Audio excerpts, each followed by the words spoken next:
This bipartisan work on infrastructure just reinforces the recklessness of the purely partisan taxing and spending spree that Democrats want to ram through next.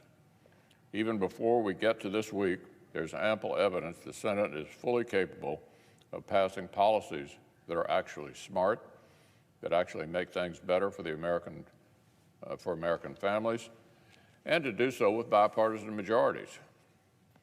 A year and a half ago, the Senate turned a blank sheet of paper into the CARES Act that saved our healthcare system, saved our economy, and poured money into Operation Warp Speed to help unlock vaccines in record time. Overwhelming bipartisan support.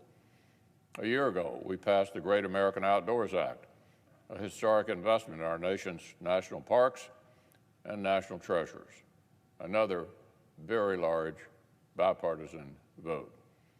Last December, there was yet another bipartisan COVID rescue package.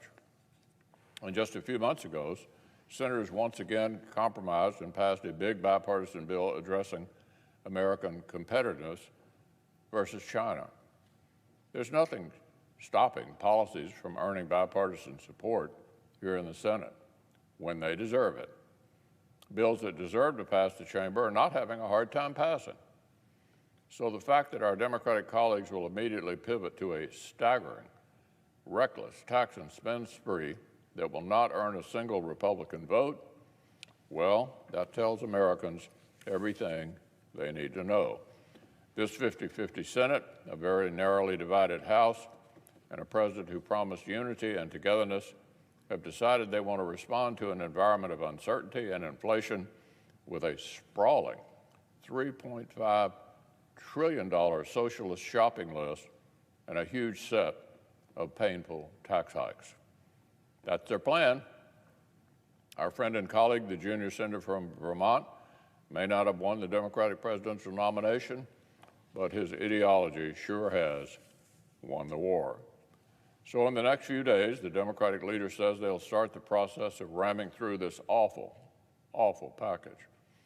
They want to respond to a border crisis with amnesty. They want to respond to runaway inflation and soaring costs for families with even more reckless spending, printing, and borrowing. They want to respond to a growing worker shortage by turning a tax credit for working parents into permanent welfare with no work requirement. They want to respond to an uneasy economic recovery with massive tax hikes and a whole catalog of Green New Deal mandates and regulations so Washington bureaucrats can run the country. So, Mr. President, if what Senate Democrats are planning to do next was a good idea, it would read like one, and it would smell like one, and it wouldn't require a hyper-partisan high-wire act from Senate Democrats to pull it off.